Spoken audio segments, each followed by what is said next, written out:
Hola, ¿qué tal? Muy buena noche. Sea bienvenido a este primer programa de la semana donde estaremos abordando la situación que ocurrió en uno de los centros carcelarios del país. Lo denominamos libertinaje en las cárceles. ¿Existe en realidad? Vamos a estar evaluando esta situación, así que le doy la bienvenida a Fernando Prera para que podamos comenzar entonces con este programa. ¿Cómo estás, Fernando? Buen inicio de semana. ¿Qué tal, Sandy? Muy buenas noches. Realmente feliz de iniciar una semana con esta compañía de nuestros amigos y amigas televidentes y por supuesto, muchas gracias por permitirnos iniciar con todos estos análisis jurídicos de lo que está aconteciendo en la coyuntura nacional y por supuesto tenemos mucho que compartir con todos ustedes. Y bueno, en el ámbito nacional hay mucha información, pero a nivel internacional también hay bastante de lo que usted se tiene que enterar y Andrés Estrada es el encargado de ponernos al día. ¿Cómo estás, Andrés? Buenas noches. ¿Qué tal, Sandy? Fernando, mucha información a nivel internacional. Vamos a hablar sobre Argentina. El presidente de Brasil, Lula da Silva, se reunió con el presidente argentino en esta previa a la reunión de la CELAC y hay bastante polémica porque se esperaba la llegada de Nicolás Maduro también, pero la oposición en Argentina se opuso e incluso habían llamados para que lo capturaran por violaciones a los derechos humanos y Maduro al final declinó participar y acusa a la derecha de intentar atacarlo. Y en Perú las protestas siguen en esta nueva semana. Todo esto y más en unos minutos.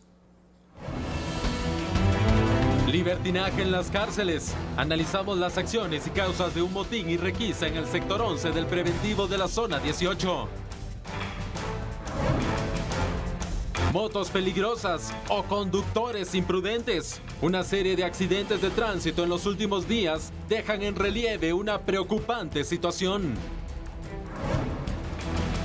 Denuncia contra el ex procurador de los derechos humanos. Exploramos las acusaciones en su contra. Rechazada acción de amparo. Ciudadanos brasileños deben presentarse ante un juez en Guatemala en el caso Odebrecht.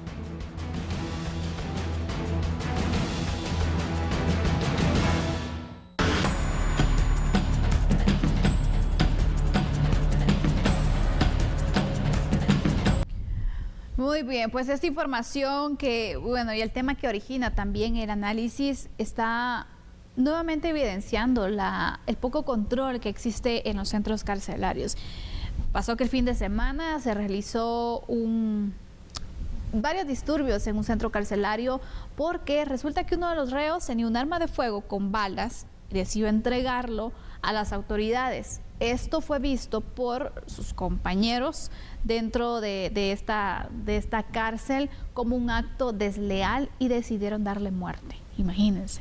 Por varias horas tuvieron el control los reos hasta que finalmente lograron ingresar los agentes antimotines, pudieron controlar la situación, pero este reo ya había fallecido. Es más, después les entregaron el cadáver envuelto en sábanas. Esta situación, Fernando, pone en evidencia una vez más la debilidad que se tiene en los centros carcelarios y quién tiene el control realmente.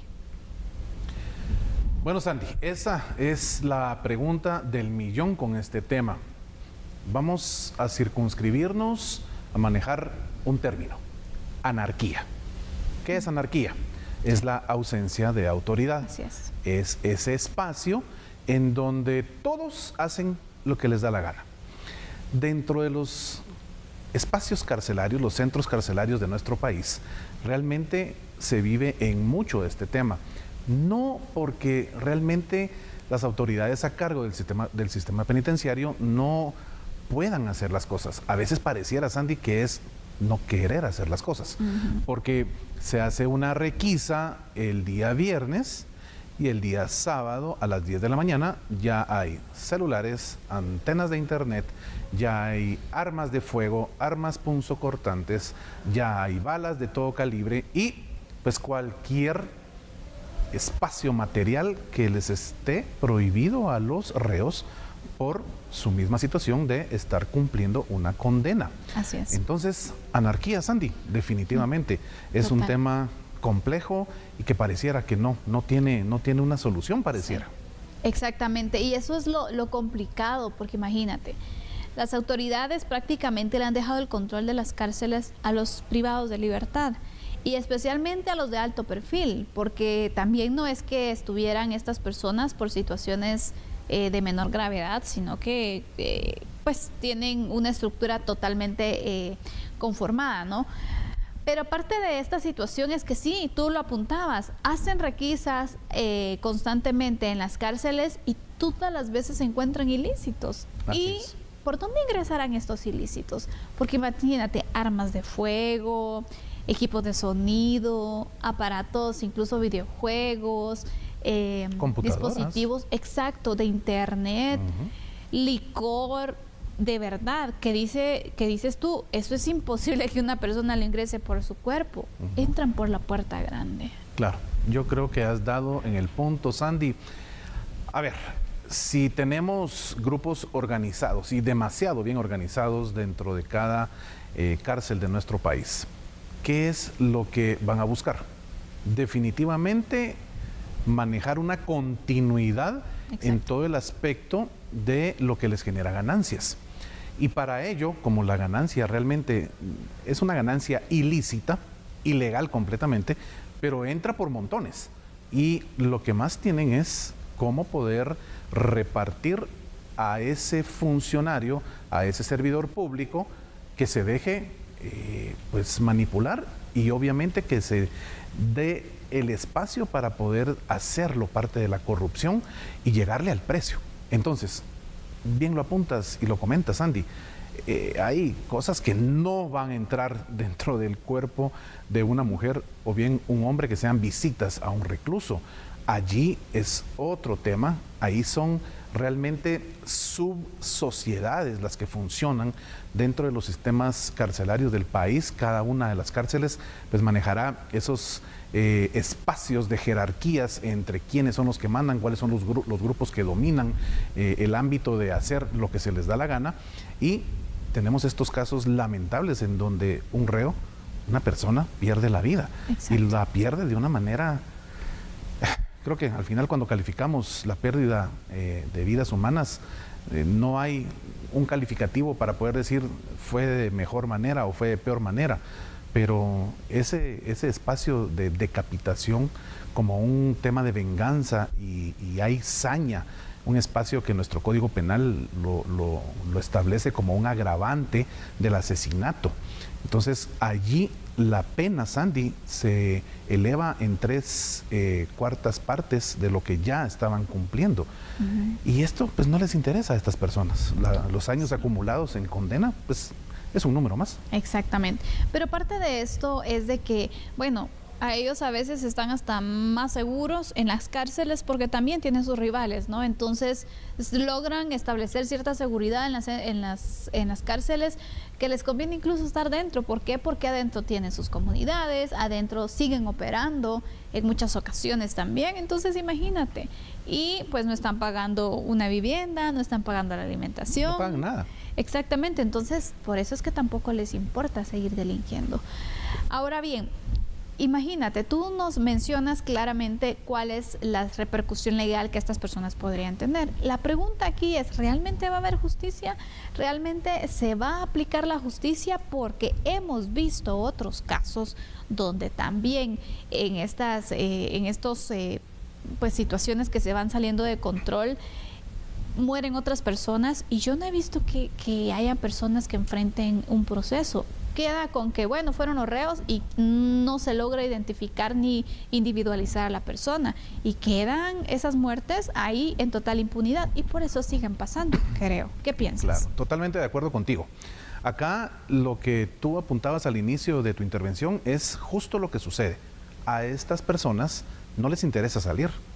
Ellos han hecho ya esa sociedad a lo interno de cada cárcel y salir, ¿a qué, Sandy? ¿A buscar un trabajo?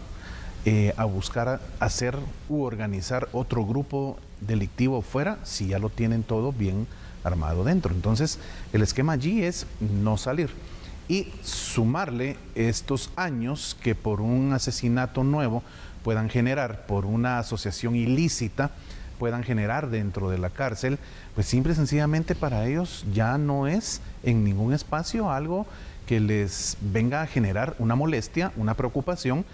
Y bueno, alguien pensaría, bueno, ¿y sus familias? ¿Y no tienen hijos? ¿Y no tienen cónyuge afuera que los espere? Realmente han hecho su vida a lo interno de la cárcel. y vemos cómo esa figura incluso de familias que se han conformado y desarrollado dentro de las cárceles es parte normal de todo esto. Así que la justicia, el organismo judicial maneja un eslogan que es muy contundente y dice: la justicia debe ser pronta y cumplida. Definitivamente ese es el trabajo de todo esa organización estatal, en donde los 3 organismos del Estado, con esa función delegada por el pueblo, tienen que obligar a cada ciudadano que se esté saliendo de control, saliendo de la raya que permite la ley, pues coercitivamente a hacer lo que regrese. Exacto. Pero cuando ya no te importa nada, cuando ya no te interesa qué pueda suceder contigo, esas son las situaciones que vemos dentro de las cárceles. Efectivamente. Vamos a ir con cierta información que puede agregar también algunos elementos en el análisis que hoy le estamos presentando sobre el descontrol y el libertinaje que existen en las cárceles. Y aquí tenemos para muestra un botón, el que le hemos dicho al fin de semana, el preventivo de la zona 18, porque la corrupción, sin duda alguna, es uno de los males que más impacta en el mal llamado sistema penitenciario y es un problema que se ha agudizado con el tiempo. A través de la corrupción de algunos elementos de la Guardia Penitenciaria y de personal administrativo, se logra el ingreso de todo tipo de ilícitos a las cárceles guatemaltecas. Bien sabido es que desde las cárceles se delinque de muchas maneras, entre otras a través de la extorsión. Se torna de urgencia también una materia de seguridad, su reforma que sea profunda también. Y continuando con la información, otros de los problemas más visibles y graves del sistema penitenciario, la sobrepoblación y el hacinamiento. Podemos marcarlos. Controlar las cárceles, el hacinamiento y evitar que hechos delictivos se gesten o se cometan desde el interior de ellas es parte de una responsabilidad estatal. Recordemos que la infraestructura es obsoleta y la tecnología es nula. Aparte de ello, la mala paga, mala preparación, poco incentivo al personal del sistema penitenciario, todos estos factores facilitan los actos de corrupción.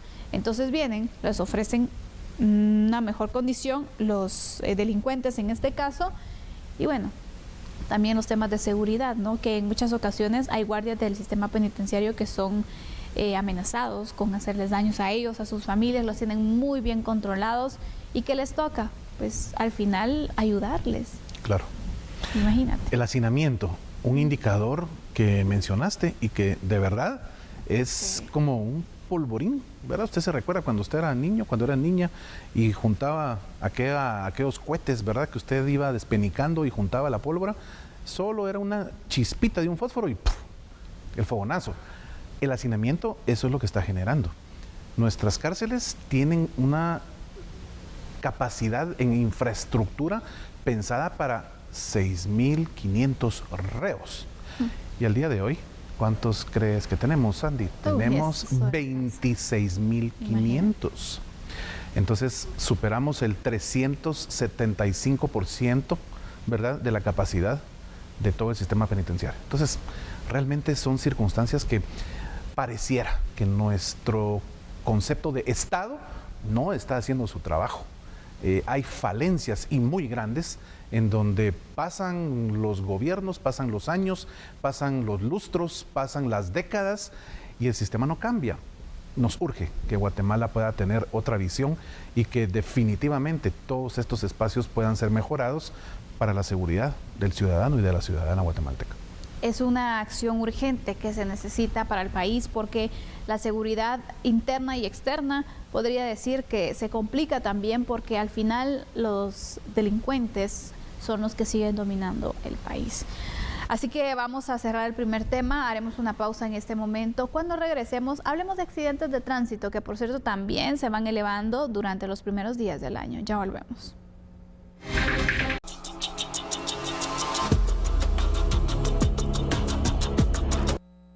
Por razones que se desconocen, 2 hombres que se conducían a bordo de una motocicleta a eso de las 4 de la mañana de este lunes perdieron el control, derraparon y colisionaron sobre la cinta asfáltica a la altura del kilómetro 38 de la carretera al Pacífico. Conductores que transitaban por el lugar dieron aviso a los cuerpos de socorro para que asistieran a la emergencia. Paramédicos de bomberos voluntarios llegaron al sitio. Sin embargo, se percataron que los involucrados en el accidente ya no contaban con signos vitales, presentando un cuadro de politraumatismo general. El Ministerio Público inició la respectiva investigación de oficio. Se conoció que los jóvenes fallecidos eran originarios del municipio de Amatitlán y fueron identificados como Brandon Aroche y Eric. Los cuerpos de los fallecidos fueron trasladados a la morgue del INASIF. Minutos más tarde, un hombre y una mujer que de igual manera se conducían a bordo de una motocicleta se descontrolaron y derraparon sobre la cinta asfáltica a la altura de la 37 calle Final y 36 avenida de la zona 5 de la ciudad de Guatemala. Paramédicos del Cuerpo de Bomberos Municipales atendieron la emergencia y lamentablemente constataron que los involucrados ya no contaban con signos vitales, presentando politraumatismo general. No se pudo identificar a los fallecidos, quienes promedian de 30 a 35 años de edad. El Ministerio Público se hizo cargo de la diligencia y trasladó sus cuerpos a la morgue del INASIF. Los hechos de tránsito, solo los cuerpos de bomberos municipales departamentales reportan más de 100 hechos de tránsito que han sido atendidos en lo que va de este año, donde ya se reportan más de 100 personas también heridas y 9 fallecidos. Imagínate, ¿cómo vamos entonces marcando esta siniestralidad vial, donde elementos que se repiten, que podrían traducirse en imprudencias, son los que cobran las vidas y también provocan las pérdidas en estos percances viales? Esto vuelve al concepto que vertimos en el primer bloque, anarquía. Andamos en la calle y la calle literalmente es una jungla de cemento, una jungla en donde sálvese quien pueda. Y el desorden, la falta de autoridad que ponga realmente una línea de respeto a la ley para los motoristas es lo que está generando esta circunstancia tan penosa para cientos de familias en nuestro país. El luto vivido por la pérdida de un ser amado cuando pasa solo con uno, pero aquí vemos en estos accidentes que son 2 cónyuges que iban juntos. ¿Qué está sucediendo? Es desorden y es una falta total del cumplimiento y de la educación. Aquí todo el tema es cultural y la falta de educación de la mayoría de motoristas. No voy a decir que todos, pero la mayoría, ese motorista que usted mira con el escape abierto, corriendo la moto, que si mucho será un motor 100, 125, pero pareciera que el dueño quiere que todo el mundo piense que anda en una de esas supermotos de 1000 centímetros cúbicos y la gran bulla y corriendo, zigzagueando. Es un desorden que de verdad yo creo que a todos, por lo menos en esta área de la ciudad capital, Sandy, nos tiene hartos no por el hecho de la moto en sí, sino el conductor que no tiene el más mínimo ápice de respeto por la ley, por su prójimo, por pasar pegándole o rompiendo un espejo retrovisor de otro carro, por tirarle la moto al peatón, por pararse encima del paso de cebra y no le importa qué suceda con ese transeúnte. Es más, esto es un tema cultural, Sandy, y es la falta de educación en materia de tránsito. Exactamente. Mira, realmente vemos cuando hacemos esta pregunta, ¿no? ¿Son las motos peligrosas o los conductores imprudentes? Yo creo que son las dos, porque el peligro, desde que tú ya estás conduciendo cualquier tipo de transporte, ya representa un riesgo. Efectivamente. Si lo haces imprudente, el riesgo se aumenta, obviamente. Y en el tema de las motocicletas, sabemos que la estructura de la motocicleta no te permite ni siquiera que al momento de un incidente vial tú tengas algún tipo de protección, como lo puedes tener con un vehículo, con un automóvil, por ejemplo. inmediatamente salen disparados, entonces el riesgo es grande. Y vemos muchos motoristas que ni siquiera tienen un casco protector, que les puede salvar la vida o reducir incluso los golpes, mucho menos lo hacen con sus acompañantes. Entonces también existe un descontrol de esa parte porque ha crecido tanto el parque de motos que también se ha quedado atrás el control que se pueda tener. Y más que todo en el tema de la prevención. No hablamos solo de multar, sino de crear una conciencia en todas las personas de la prudencia que debe ser y la responsabilidad que representa también conducir un transporte como una motocicleta. Sandy, lo que dices es tan cierto. De 3 años para acá, el parque vehicular en motocicletas ha superado el 68% de incremento. Tenemos más de 2.100.000 motos rodando allí en las calles de Guatemala y lamentablemente manejadas por ebrios, ¿verdad? Personas que, usted no me deja mentir, ¿a cuánto nos ha pasado yendo en bus, yendo en vehículo, que vemos al motorista que va en estas? Por supuesto, también hay gente ebria manejando irresponsablemente los vehículos de 4 ruedas, pero el tema que hoy nos compete es el de la moto. Y esto conlleva, Sandy, una serie de responsabilidades en materia penal que son delicadísimas.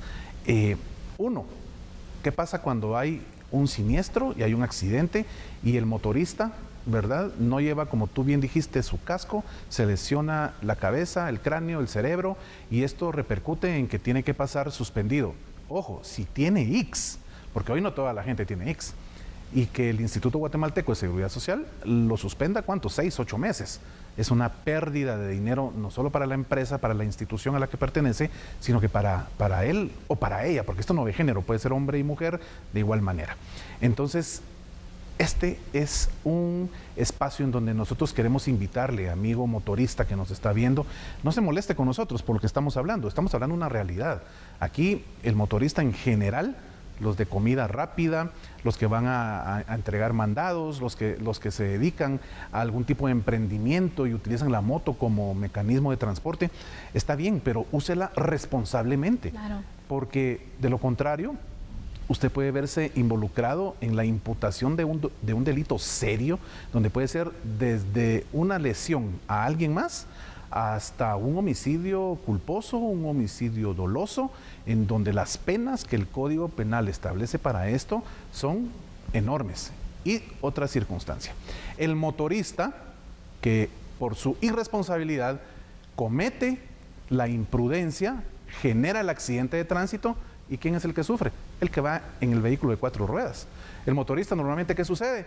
¡Ay, me caí! ¡Ay, me duele! Se paran 20 motoristas como que fuera un imán esta circunstancia y como que eso fuera a ayudarle a esta persona que se cayó, y todos incluso queriendo agredir al piloto, sea hombre o mujer, que va en el vehículo de 4 ruedas. Óigame, eso no puede ser posible.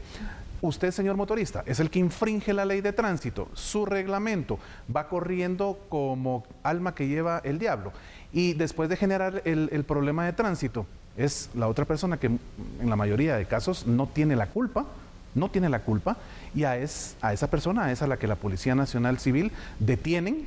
Claro. Le pueden decomisar el vehículo por espacio de meses mientras solventa y dilucida su situación jurídica, y el señor motorista incluso en un juzgado puede llegar irresponsablemente a pedir todavía que le cubran daños y perjuicios. Es que esa es la situación donde se ha dado. En estos días he escuchado varios casos relacionados con este tema, donde han tenido conductores incidentes con motoristas y han dicho, me quitaron mi vehículo, lo llevaron al predio. La repercusión que también tiene dejarlo en los predios, tenía que enfrentar un proceso. La persona me dijo que no iba a continuar, pero que le diera su aporte económico. Y así he escuchado casos este año. Creo que todos hemos visto situaciones similares también, donde digo, no se vale, porque al final la imprudencia también se tiene que reconocer, ¿no? Por supuesto. Pero también el conductor de vehículo tiene que tener mucha precaución, porque también se dan las situaciones donde motoristas se ven afectados por otros conductores de vehículos que son imprudentes. Entonces aquí la responsabilidad es para todo, pero el llamado especial de conciencia es a los motoristas que ven un incidente como una oportunidad de aprovecharse, cuando en realidad lo deben ver como una situación que estuvo a punto de cobrarles la vida o de dejarlos con serias complicaciones también, con una discapacidad, por ejemplo. Totalmente. Entonces, creo que hay que crear más conciencia, ser cuidadosos incluso con los pasajeros, porque vemos que van las motocicletas también súper cargadas y ninguno lleva casco. Entonces, también no es solamente de agarrar un medio de transporte, sino ver las medidas de seguridad que se pueden implementar, el mantenimiento que se les pueda dar a las motocicletas también y el cuidado que se debe de tener. Es complicado. Cumpliendo con esa obligación ciudadana de apoyar a las autoridades en ambulancia. ¿Y qué es lo que vemos? Una fila de 15 motoristas yendo a la velocidad de la ambulancia. Entonces, tenemos indicadores muy altos, se manejan en la PNC y también a nivel de EMETRA, EMIXTRA, etcétera, de cuántos accidentados, señores motoristas, que van a una velocidad desmedida atrás de la ambulancia. Irresponsabilidad total. Vamos a ir con información también adicional de este análisis para crear conciencia y reflejar esta situación, esta problemática que se va dando. Porque según las cifras de la Superintendencia de Administración Tributaria, la SAT, el tipo de vehículo que muestra un aumento considerable y que se relaciona directamente con el tránsito es la motocicleta, con el 45.19%, conformando casi la mitad del parque vehicular. Le siguen los automóviles, los pick-ups y las camionetillas y paneles, que en su conjunto conforman el 46.4%.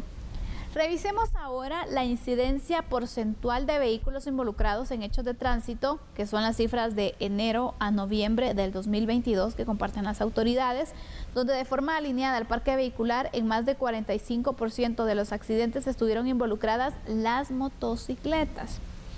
Cifra seguida de automóviles, conformado casi por el 20% de los accidentes, y luego están los pick-ups, los camiones y las camionetas. Pero imagínate, casi el 45% de los accidentes que se registraron de enero a noviembre del 2022 fueron motoristas. Terrible, terrible, de verdad. Sacamos 0 en conducta si nos fueran a calificar como país en materia de cumplimiento de la ley y el reglamento de tránsito. Acá el problema es que por ir corriendo, por ir con esa mentalidad, a ver, yo voy a ser muy duro con esta calificación, Sandy. Es una mentalidad retrógrada ir en moto o ir en carro pensando que estamos en una autopista y que podemos sacarle todas las revoluciones a nuestro vehículo automotor, sea de 2 o 4 ruedas, y andar corriendo como que somos locos, como que somos locas en las calles. No solo aquí en el departamento de Guatemala, sino esto se ve en cualquier lado. Vas a Huehuetenango, vas a San Marcos, vas a Chiquimula, vas a cualquiera de las cabeceras y es una anarquía total. Gente sin casco, gente corriendo, gente hablando con el celular y manejando moto, personas que llevan niños menores de 3 años, 2 años en brazos y manejando la moto. A ver, no nos alcanzaría este bloque acá en A la Medida porque son tantas las aristas que tenemos que analizar, pero todo se circunscribe a que usted tenga un cambio de actitud, a que entienda que la calle no es suya. La calle tiene un axioma y es este: su derecho termina en donde empieza el derecho de la persona que tiene a su lado. Entonces, no crea que la calle es suya y que usted puede andar haciendo lo que se le da la gana, porque no es así. Para eso tenemos una ley y todos tenemos que cumplirla, Sandy. Así es, Fernando, y mucha debilidad que se da, la verdad. Las autoridades deben replantear incluso los operativos, la forma en la que están manejando el tema, porque creo que se tienen que hacer más controles también, pero especialmente al parque de motos que se ha sobrepasado. Ahora es hasta tráfico de motoristas, lo vemos exactamente. Entonces, eso nos evidencia cómo ha ido incrementando y que va a continuar incrementando también este medio de transporte, que necesita ser más regulado y más controlado. Totalmente de acuerdo contigo, Sandra. Cerramos así nuestro segundo análisis. Haremos una pausa en este momento. Regresamos hablando de una denuncia que planteó hoy el Procurador de los Derechos Humanos.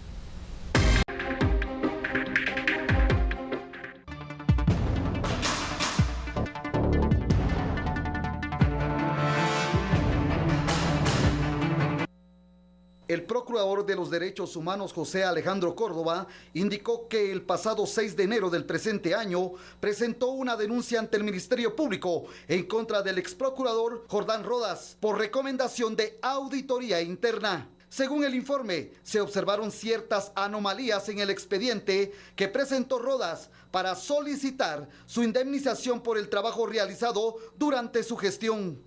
Al estar este expediente en recursos humanos, esta área de recursos humanos tuvo duda con respecto a alguna documentación, situación por la cual la elevó a la auditoría interna para que estableciera y la analizara.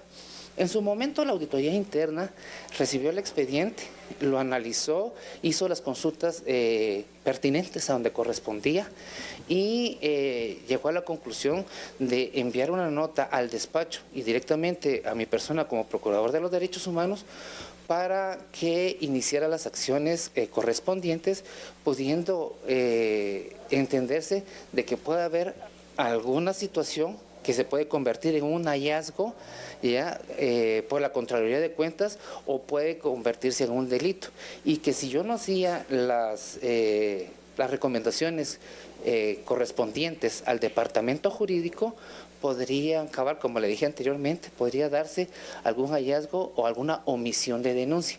Entonces se analizó con el departamento jurídico y sí, efectivamente, pues se puso una denuncia el día 6 de enero del presente año.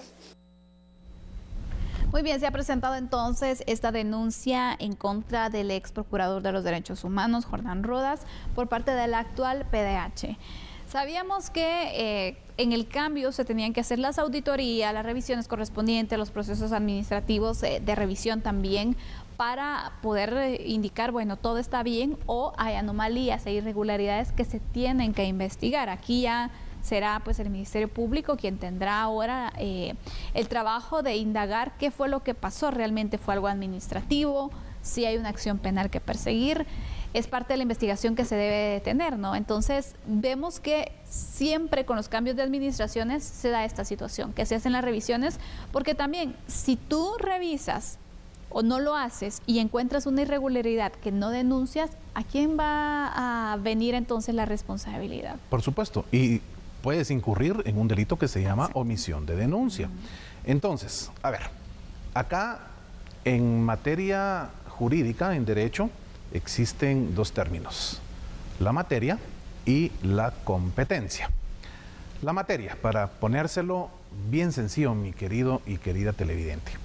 La materia es en donde la institución a la que se está, en este caso, llegando por parte del actual PDH, que es el Ministerio Público, recibe la denuncia, pues, en virtud del análisis que se hizo con los asesores jurídicos, el departamento jurídico, encontraron que pues, hubo anomalías en algunos espacios que consideraron estos expertos en materia legal que definitivamente es una figura en materia penal. Y es por eso que simple y sencillamente van al Ministerio Público, porque es la institución que constitucionalmente está creada para recibir esas denuncias penales. Ya será entonces el otro concepto, competencia, que el Ministerio Público determine después de su investigación conforme a las pruebas presentadas por el actual PDH, el doctor Córdoba, y analice si realmente es competencia, es decir, es la rama que le toca trabajar al Ministerio Público. Y si ellos ven que no es su competencia, pues entonces dirán, mire, esto no es aquí donde lo tenía que haber traído, sino que pues tiene otra figura, ya sea laboral, ya sea administrativa, de cualquier otra figura. Pero, a ver, tanto el PDH como sus asesores son personas expertas en materia de leyes y están haciendo un trabajo conforme a lo que la ley establece, sobre todo en materia de auditoría. La Contraloría General de Cuentas tiene estos espacios en donde sí o sí hay que cumplir con lo que la ley establece. Y si hubo algo pues, que no está en la línea del respeto a la ley, pues para eso es que se interponen las denuncias correspondientes. Exactamente. Vamos a ir con ampliación de información sobre este caso para que ustedes tengan más elementos también y puedan evaluar lo que está sucediendo, porque el Procurador de los Derechos Humanos, José Alejandro Córdoba, informó que presentó esta denuncia contra el ex procurador Jordán Rodas. Córdoba explicó que esta acción es por supuestas anomalías en la solicitud del pago de su indemnización, cuando Rodas dejó el cargo de magistrado de conciencia. Según Córdoba, cuando ingresó el expediente del ex procurador a Recursos Humanos, hubo dudas relacionadas a algunos documentos. Continuando entonces con la explicación, el PDH indicó que la papelería se remitió a la unidad de auditoría interna. Luego del análisis correspondiente, una nota se envió al despacho superior para que se iniciaran las acciones respectivas y por eso se interpuso la denuncia el pasado 6 de enero. Entonces, esta es una situación que, con todos estos elementos que ellos encontraron de la auditoría, deberán presentarlos obviamente al ente investigador e iniciar así una investigación en contra del ex procurador. No se está dando por sentado de una vez que tuvo que ver con esta situación irregular que encontraron, porque para eso existe o debe existir una investigación y obviamente el ex procurador también puede presentar sus pruebas de descargo, ¿no? Como parte de su defensa. Claro, al final, así como el actual procurador, el doctor Córdoba, está haciendo esto con base en no incurrir en la omisión de denuncia, pues el ex PDH, ¿verdad?, el doctor Jordán Rodas, también tiene ese parámetro constitucional que todos los ciudadanos tenemos. Uno, que es un debido proceso, ¿verdad? Dos, pues naturalmente el derecho de ver sobre qué se le está imputando para presentar sus espacios de defensa. Nadie tiene de alguna manera pues cómo vedársele ese espacio. Así que el actual ombudsman, por favor que no se le olvide ese término, procurador de los derechos humanos es igual a magistrado de conciencia, o en término inglés se le dice ombudsman. Ellos pues están con su cuerpo legal haciendo lo que en derecho corresponde. Así que veremos entonces el seguimiento, qué dicen las investigaciones que haga el Ministerio Público del caso. ¿Va a situación penal, va a situación administrativa, laboral? Bueno, veremos el avance de esta investigación en los siguientes días. Así cerramos la parte de análisis del programa La Medida. Fernando, siempre un gusto compartir contigo, que tengas una feliz noche y nos vemos mañana. Claro que sí, Sandy, la mejor de las noches, amigo y amiga televidente. Mañana martes, con energía y a seguir trabajando por una mejor Guatemala. Y antes de irnos a la pausa para conocer noticias internacionales, vamos a trasladar la información también nacional que es relevante. Desde los tribunales le damos a conocer que un juzgado, la Sala de Apelaciones, confirmó que ciudadanos brasileños deben presentarse ante juez guatemalteco al negárseles una solicitud de amparo. El jefe de la Fiscalía contra la Impunidad del Ministerio Público, Rafael Curruchiche, informó que continúa en firme la citación que hizo el titular del juzgado de mayor riesgo a 2 ciudadanos brasileños para audiencia de primera declaración en el caso Odebrecht Guatemala. La Sala Primera de la Corte de Apelaciones del Ramo Penal de Procesos de Mayor Riesgo y Extinción de Dominio de Guatemala no otorgó amparo provisional a los ciudadanos brasileños Luis Antonio Mameri y Marcos de Cerqueira Lima Machado, por lo que se confirma que deberán comparecer personalmente el 1 de febrero del presente año a resolver su situación jurídica. La primera declaración está programada para el miércoles 1 de febrero en el juzgado de mayor riesgo en el 14 nivel de la Torre Tribunales. El presente mandato no faculta a los mandatarios a representar a la mandante ante los tribunales de justicia de Guatemala y por lo tanto, bajo ninguna circunstancia deberá ser considerado como un mandato judicial, siendo este documento el que se utiliza por la jueza para favorecerlos, lo que pone al descubierto las acciones que se confabularon para perjudicar al Estado de Guatemala. Según la investigación de la FECI, los ciudadanos brasileños, la exfiscal general Telma Aldana, el exjefe de la FECI, Juan Francisco Sandoval, y otras personas firmaron ilegalmente los convenios de colaboración eficaz del proceso Odebrecht Guatemala. Haremos una pausa en este momento, siga con nosotros, regresamos con noticias internacionales.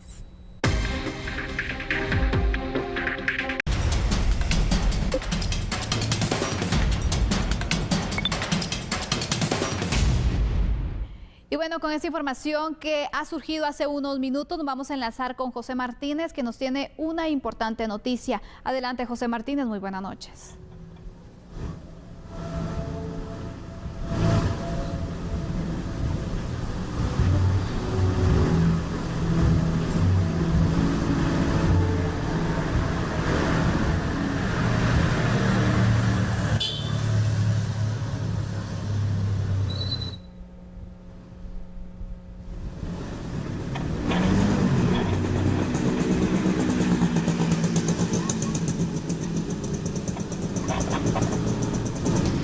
Andy, muy buenas noches amigos de A la Medida, qué gusto saludarlos. Tenemos información de último momento, es información que está 100% confirmada. Se nos está informando acerca del fallecimiento del expresidente de la República, Álvaro Colom Caballeros.